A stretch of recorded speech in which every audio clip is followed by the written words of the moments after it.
This is Chris at Art Secret Studio, and we're talking about lost and found edges, which is a drawing principle and concept, but it's also very important for this concept to be foremost in your thought process. There are only a few colors where you have to be careful about, and those colors are called transparent. And I really misspoke a few. 80% of our colors in our box are transparent. You get one chance to put them down. So let me show you how this works. Okay, so now you're moving it to here and we're good. So he has to choose where he wants me to look. Now naturally there would have to be a story, and I'm just going to thin it out with brush cleaner, and I'm just going to draw a line. Now do I do this in my painting? No, I don't. It's not my painting. No, it's in my head that I'm saying, here's where I want you to look. These are the places that make me feel a certain way.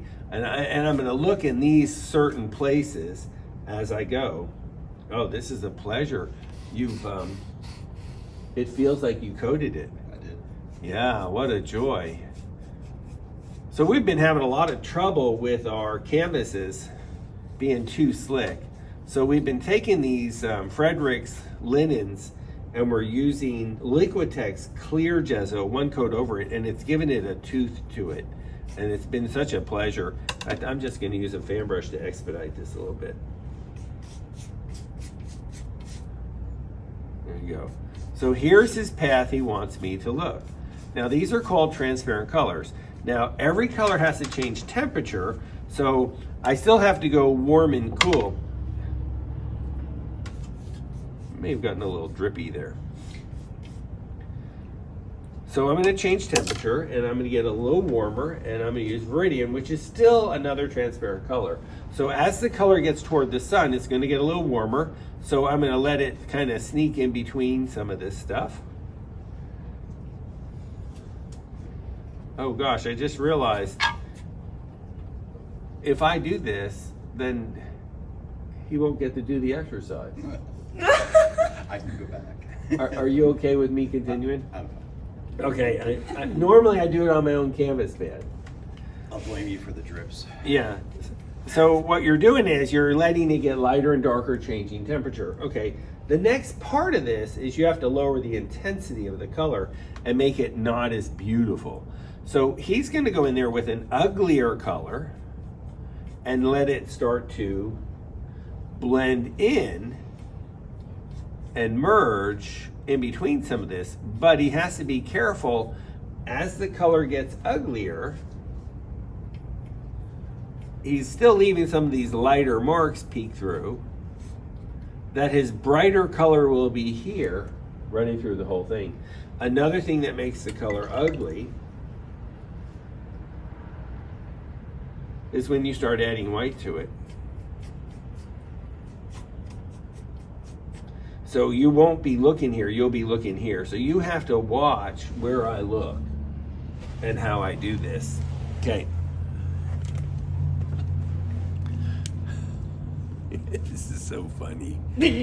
Okay, so I don't actually draw a map on my canvas, but it's in my head. And therefore you have to have a story. These are the places where you want me to look. And then I ask myself, okay, what color is this? If this is blue, then which family of blue? Is it a red blue where it goes cerulean, cobalt, ultramarine, indanthrone? Is it a green blue where it goes phthalo, cerulean, viridian, sap green?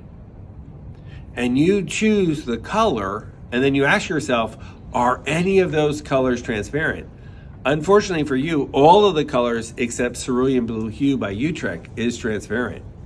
So whenever you put them down, and I go back over here with this painting, and I say, okay, well, I want to get a little warmer with my green, and I'm going to go to sap green, which is kept in this box so it doesn't use it and it lasts longer.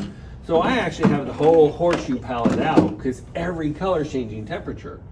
So every color, this is blue, and I've used phthalo, viridian, and now sap green. So as it gets warmer, it's got to go sap. But be careful, it can't go sap phthalo.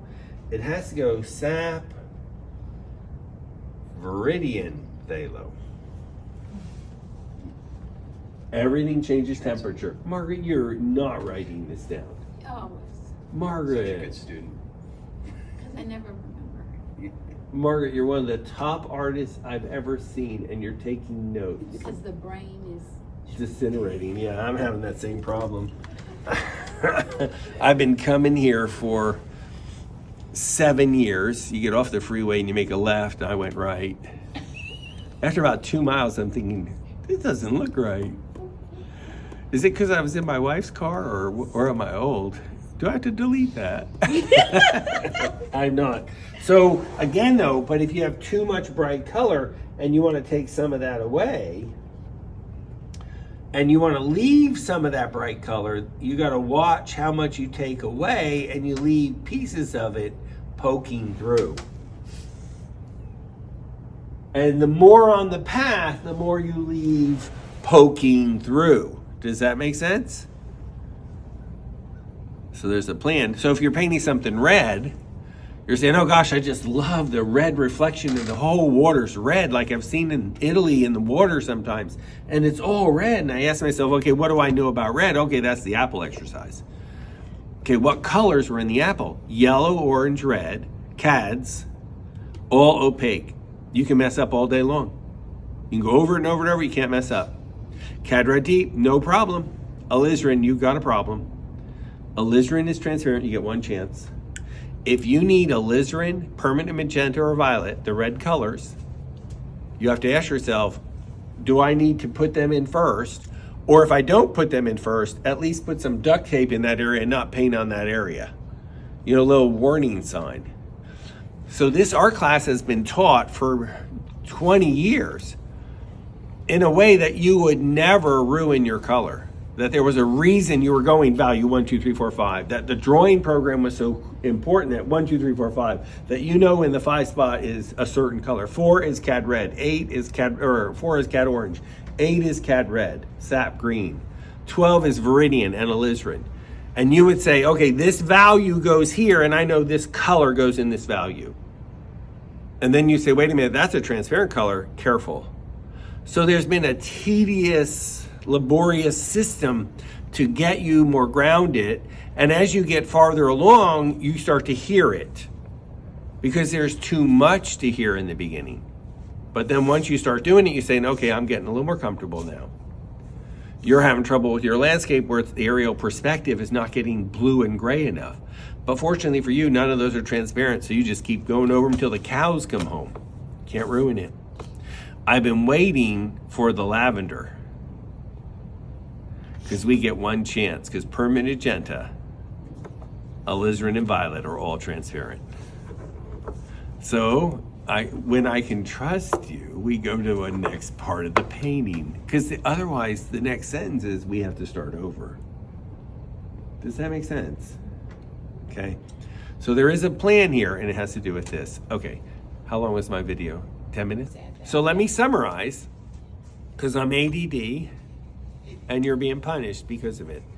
So the drawing concept of lost and found means that so often in drawing, you want to call it a found edge is an area you see, but it's an area that you see, and bright color is an area you see. So we'll go up here at the top, and if I want to see, so I have a tendency sometimes to put in little touches of that bright color in areas, and then maybe there's some green in there because it's getting lighter toward the light, and I'll stick some green in there. But notice how I'm finding the whole thing. So the lost part would be me taking some grays. Now gray recedes, so I'm going to put it where I absolutely don't want you to look. So I'm starting over here in the corner, and I'm going to drag it and touch lighter, and it'll go from ugly to not so ugly to ugly kind of to clean. So that's a lost area, and that's a found area with color. Does that make sense? Yes. So we're going to do more lost areas here and leave more beautiful color here. It's a different variation of lost and found, but it's the same thing. You're telling me where to look, and you're telling me not to look. So instead of me saying, and I said it for years and I was wrong, lost and found edges. No, in the middle of a poppy field or water, there's a found area and a lost area. And this follows Tintorito's ascension to the cross, where everyone carrying the crosses up the mountain are all on this path, and all his colors on the path, and the ropes. And you've seen that painting on the wall there that everyone has to do. So he'll put all his grays everywhere except on the path. And he gets that from Raphael.